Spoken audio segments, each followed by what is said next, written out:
Sabe aquelas tabelas que os fabricantes de cabo fornecem, onde tem a capacidade de condução de corrente de cada cabo e você utiliza para fazer o dimensionamento dos circuitos elétricos? Se eu te disser que essas tabelas estão erradas e você fez errado até hoje, mentira, essas tabelas não estão erradas não, mas você pode ter feito errado até hoje, eu vou te explicar o porquê. Quando o fabricante fornece a capacidade de condução de corrente, ou seja, o valor em amperes que aquele cabo suporta, por exemplo, se eu pegar lá na tabela o cabo de 2,5 e eu observar lá que num circuito onde eu tenho 2 condutores carregados, vai estar lá marcando que esse cabo suporta 24 amperes. Porém, esses valores aqui, o fabricante, ele considera os circuitos ideais, que inclusive está constando lá na NBR 5410, a qual você, eletricista,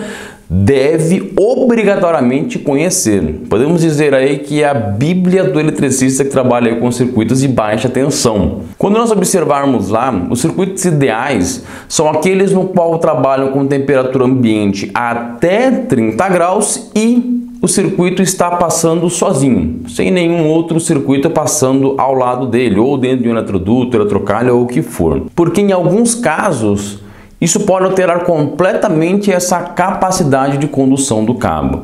Inclusive, dependendo do método de instalação. Essa capacidade aqui de 24 amperes é considerando alguns métodos de instalação, como, por exemplo, o método B1, onde a gente tem alguns modos de instalação, como, por exemplo, passando dentro de um eletroduto, embutido na alvenaria e alguns outros. Por exemplo, se eu utilizar esse mesmo cabo com um outro método de instalação, por exemplo, passando em uma eletrocalha, o método já passaria para o método C, e automaticamente esse mesmo cabo já passaria a suportar mais corrente, ali aproximadamente 27 amperes. Em alguns outros métodos de instalação, menos do que 24, sem aplicar nenhum outro fator ali que pode variar isso daqui. Por isso é importante você conhecer o método de instalação e aplicar corretamente. Inclusive, se o circuito tiver mais de um método de instalação, ou seja, ele começou em um perfilado, depois passou um eletroduto, depois passou o subterrâneo, precisa observar lá na NBR 5410 qual é o método de instalação que vai ter uma capacidade inferior de condução do cabo, ou seja, vai trazer uma redução de capacidade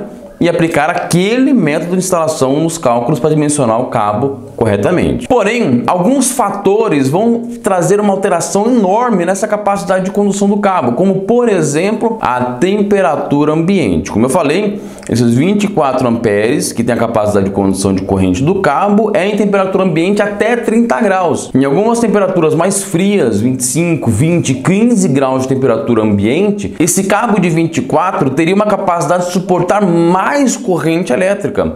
Essa é uma propriedade física do cobre. Mas a gente sabe que a temperatura ambiente no Brasil não é isso. Pode até ser em algumas épocas do ano, mas na grande maioria não. E como você vai ter épocas quentes, você precisa considerar as épocas quentes no qual o seu circuito estará exposto. Então vamos considerar, por exemplo, uma temperatura ambiente de 35 graus, tá?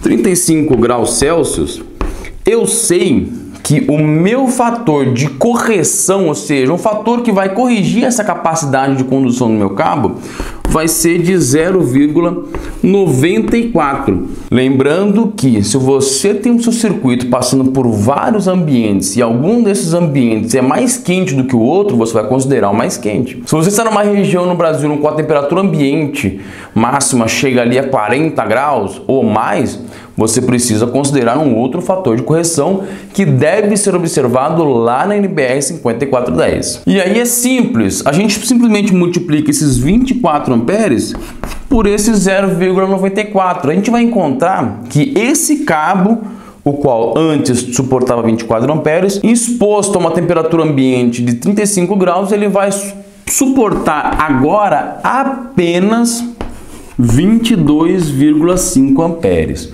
Já tivemos uma redução na capacidade de condução desse cabo. Porém, se esse circuito ele está passando ali por um eletroduto, uma eletrocalha, juntamente com outros circuitos, existe um outro fator a ser aplicado, que é o chamado fator de agrupamento, que também deve ser considerado.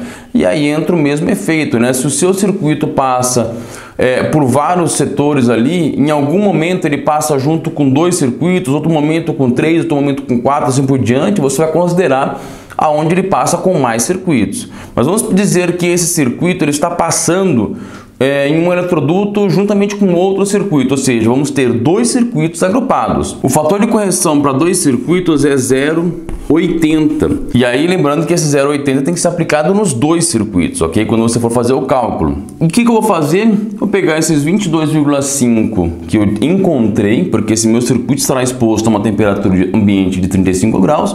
Encontrei essa corrente corrigida, automaticamente preciso multiplicar esse valor agora, que é a capacidade real do meu cabo, por esse. O que eu vou encontrar?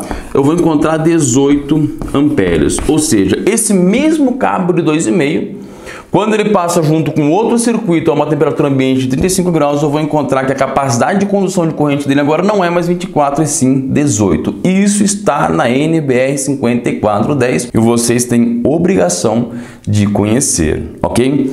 Mas aí para por aí? Não. Tem outros cálculos que a gente precisa aplicar, que por exemplo é o cálculo de queda de tensão. Conforme a distância, vai alterar também essa capacidade de condução do cabo. Mas isso eu vou deixar para o próximo vídeo, porque a queda de tensão não é tão simples assim. Não é calcular só do disjuntor até o ponto de alimentação. Tem mais coisa a ser calculado e depende também do tipo de carga a ser aplicado. Muita gente desconhece isso. Só uma dica rapidinho. Se você quiser facilitar esse cálculo, você também pode encontrar o chamado fator de correção comum, que é o seguinte: você vai multiplicar esse 0,94 por 0,80 e o valor que você encontrar você multiplica por 24. Tá? Fica um cálculo talvez um pouco mais simples e numa tabela, uma planilha você consegue com maior facilidade resolver isso daqui, ok? Inclusive a gente tem aqui no canal vídeos explicando como é que faz esses cálculos aqui. Temos uma planilha, tá, no Excel ali onde você consegue realizar esses cálculos mais facilmente. E temos também um curso aí de cálculo e dimensionamentos elétricos onde eu explico tudo isso mais detalhadamente. Tudo aqui embaixo na descrição. Não se esqueça, se você não é inscrito no canal, se inscreva no canal, deixe o seu like se você gostou, compartilhe esse vídeo com seu colega, seu amigo que você acha que esse conteúdo pode ajudar e ele talvez também esteja errando nisso daqui. E eu aguardo você no próximo vídeo.